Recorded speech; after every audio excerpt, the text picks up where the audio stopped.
हर एक scooty learners की डर का शुरुआत जो होता है ना वो एक्सीलेटर से होता है। ये समझ में आ जाता है तो आपका 50% जो काम है ना वो लगभग पूरा हो जाता है। जो लोग भी स्कूटी सीखने से पहले एक्सीलेटर से डरते थे उनको ये अच्छे से पता होगा कि सारा डर इससे होता है। इससे डर क्यों होता है? क्योंकि इसको सही तरीके से पकड़ने का आपको तरीका नहीं मालूम है, इसका प्रैक्टिस आपको कैसे करना है ये नहीं मालूम है, आपका बॉडी और एक्सीलेटर को एक साथ कॉम्बिनेशन में लाने के लिए किन फिजिक्स का आपको इस्तेमाल करना है ये आपको नहीं मालूम है। तो आज की इस वीडियो में हम सीखने वाले हैं एक्सीलेटर कंट्रोल करने का सही तरीका।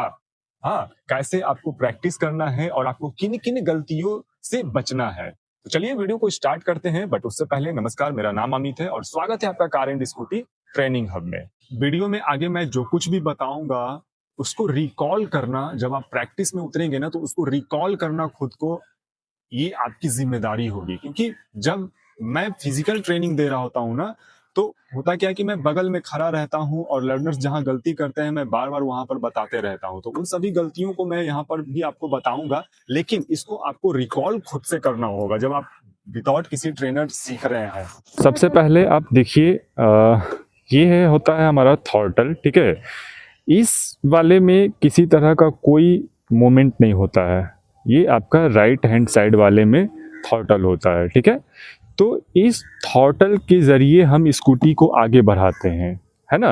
और इसकी कनेक्टिविटी जो है वो डायरेक्ट पीछे वाले चक्के से आपका होता है, पीछे वाले टायर से इसकी कनेक्टिविटी होती है। हाँ, अब हम जानते हैं, देखिए इस पर होता है हैंड रखने का तरीका, ठीक है। कई सारे लोग जब पता नहीं क्यों गलती से ही शुरुआत क्यों होती है। देखिए कई सारे लोग जब इसको पकड़ते हैं ना, एक न्यू लर्नर, ठीक है, तो इसको इस तरह से पकड़ लेते हैं। हाँ, अब इस तरह से पकड़ने से क्या होता है कि जैसा ही आप रेस देंगे, और ये देखिए ये आपका कितना घूम सकता है, ये इतना। हाँ, लेकिन हम ऑलरेडी अगर इसको हम इतना पकड़ेंगे तो ये अब इसके बाद कितना घूम सकता है, इतना, ठीक है। तो ये समझ में आया कि आपको बहुत ज़्यादा कुछ आगे की तरफ हैंड करके नहीं पकड़ना है, इसको थोड़ा इस प्रकार पकड़ना है, इस तरह से नहीं पकड़ना है, इस प्रकार पकड़ना है। बहुत ज़्यादा लेफ़्ट साइड से नहीं पकड़ेंगे, ठीक है। बहुत ज़्यादा मतलब ये जो आपका डैश है यहाँ से नहीं पकड़ेंगे, इस तरफ से नहीं, इस तरफ से पकड़ना है, ठीक है। इसको रिकॉल आपको हमेशा करना होगा। जब जब आप प्रैक्टिस में उतरेंगे, जब जब आप स्कूटी को रोकेंगे तो इसका ध्यान आपको हमेशा रखना होगा। क्योंकि बहुत सारे लर्नर्स, बहुत सारे क्या मैक्सिमम लर्नर्स जो है ना, 100 में से बस 2 ही लर्नर्स इसको ध्यान रख पाते हैं, बाकी लर्नर्स गलती ही करते हैं। जब भी रोकते हैं बस ये फिर इस तरफ पकड़ लेते हैं, जब भी रोकते हैं फिर इस तरफ पकड़ लेते। तो आप घर पर विदाउट किसी ट्रेनर अगर आप प्रैक्टिस कर रहे हैं तो आपको इसको बार बार ध्यान में रखना होगा, क्यों इसको इस तरह नहीं पकड़ना है और इस तरह क्यों पकड़ना है। ये तरीका आपको पता चल गया, ठीक है। और अब हम करते हैं स्कूटी को स्टार्ट, और अब जानते हैं कि हम लोग आखिर प्रैक्टिस क्या करेंगे। देखिए उस प्रैक्टिस को जो है ना हम लोग ड्रिल नाम से उसको जानते हैं, ठीक है। उसमें करना क्या होता है, जैसे आपको यहाँ से लेकर के 1 से 2 मीटर आपको आगे स्कूटी को बढ़ाना है, ठीक है। 2 मीटर स्कूटी बढ़ जाएगा फिर आपको वहाँ पर रोकना है, ठीक है। जब भी आप एक्सीलेटर का अगर प्रैक्टिस कर रहे हैं ना तो कुछ इस तरह का आपको एक खाली सा रोड, ठीक है, कुछ एकदम से खाली सा रोड पर आपको इसका प्रैक्टिस करना है। ऐसा नहीं कि काफ़ी ज़्यादा क्राउड में आप निकल जाएंगे, और थोड़ा लंबा सा रोड होना चाहिए, ठीक है, थोड़ा सा लंबा रोड होना चाहिए। ये देखिए एकदम लंबा सा रोड है। अब करना क्या है, देखिए ये लेन हमारा होता है जाने का, ठीक है, और उस साइड वाला जो लेन होता है वो होता है उधर से आने वाले के लिए, ठीक है। तो इसका आपको ध्यान में रखना है। आप जब भी प्रैक्टिस करेंगे तो लेफ़्ट साइड से होते हुए जाएंगे, उधर से अगर कोई आएंगे तो उधर से आएंगे। जब आपको भी वापस उधर से आना है तो फिर आप उस वाले रास्ते से आएंगे, ठीक है। तो करना कैसे है ध्यान रखिएगा। इस तरह पकड़ लिए, जैसा कि मैंने आपको बोला आगे बढ़ने से पहले इसको रिकॉल करना है। इसको इस तरह पकड़ लिए, ठीक है। ब्रेक पर आपका फिंगर रहेगा, ठीक है। ब्रेक स्कूटी को रोकने का काम करता है, ठीक है। ये एक्सीलेटर जो है अपने तरफ घुमाते हैं, जैसे ही अपने तरफ इसको घुमाते हैं ये स्पीड देना स्टार्ट करता है, ठीक है।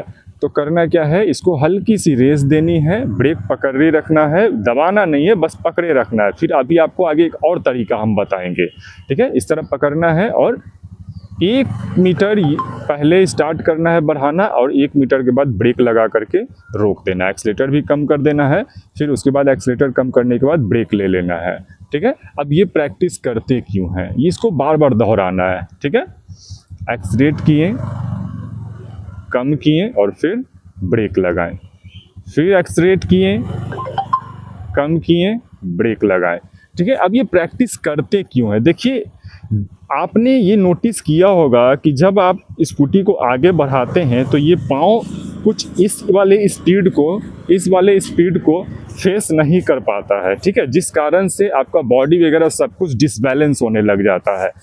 यानी कि अभी आप जो पैदल चलते हैं, जब आपका स्पीड कितना होता है, मुश्किल से मुश्किल 10 का भी स्पीड नहीं होता है, 0 से लेकर के 3 तक का आपका स्पीड होता है इस तरफ पैदल चलने में, है ना, इस तरफ पैदल चलने में।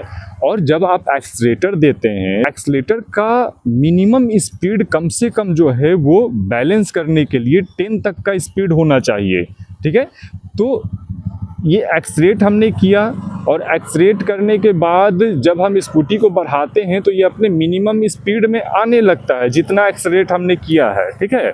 और हमारा चलने का जो आदत है स्कूटी पर वो है 10 तक का, मतलब हम स्पीड चल ही नहीं पाते हैं। हम कितना का स्पीड चल पाते हैं, 1 से लेकर के 3 तक का।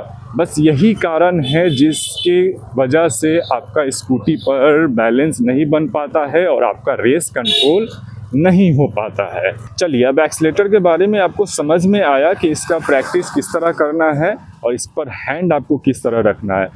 अच्छा, आपसे अगर ये पूछा जाए कि क्या स्कूटी को चला रहे हैं, ठीक है, और आपका कभी भी मान लीजिए सामने किसी को देख करके मन नर्वस हो गया, हाँ, तो क्या आप डायरेक्ट एक्सीलेटर के साथ ब्रेक का इस्तेमाल कर सकते हैं?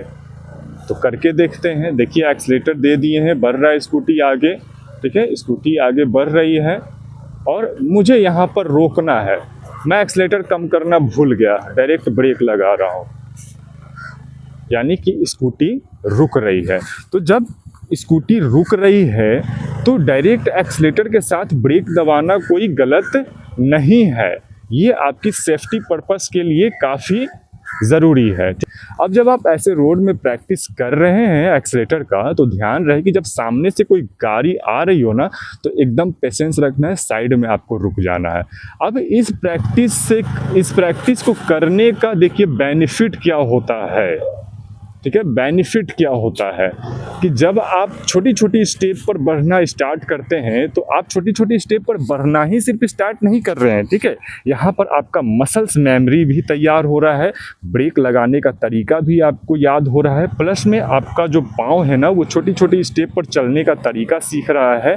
और जैसे ही आपको एक्सीलेटर जो है वो कंट्रोल में आने लगेगा तो आपका पाँव जो है वो धीरे धीरे हल्का होने लग जाएगा, ठीक है। तो इसी तरह से स्कूटी का एक्सीलेटर कंट्रोल होता है एंड स्कूटी का जैसा ही आपका एक्सीलेटर कंट्रोल होता है ना, तो ये बैलेंसिंग आपका ऑटोमेटिक आने लग जाता है, ठीक है। तो बैलेंसिंग पर हम अलग से वीडियो में बात करेंगे और पहले भी ऑलरेडी मैंने वीडियो डाल रखी है बैलेंसिंग को ले करके। तो जब तक आप इस चीज़ का प्रैक्टिस से यानी इस प्रोसेस से बाहर नहीं निकलेंगे तब तक वो बैलेंसिंग वाला आपको समझ में नहीं आएगा, ठीक है। जब आप ऐसे रोड में प्रैक्टिस करें और आपको फिर मोड़ना हो तो उसके लिए आपको क्या करना है, देखिए मोड़ते समय क्या होता है, मैक्सिमम लर्नर्स के साथ जब इस तरह हैंडल मोड़ते हैं तो हैंड बहुत ज़्यादा आगे चला जाता है ना, इस तरह से।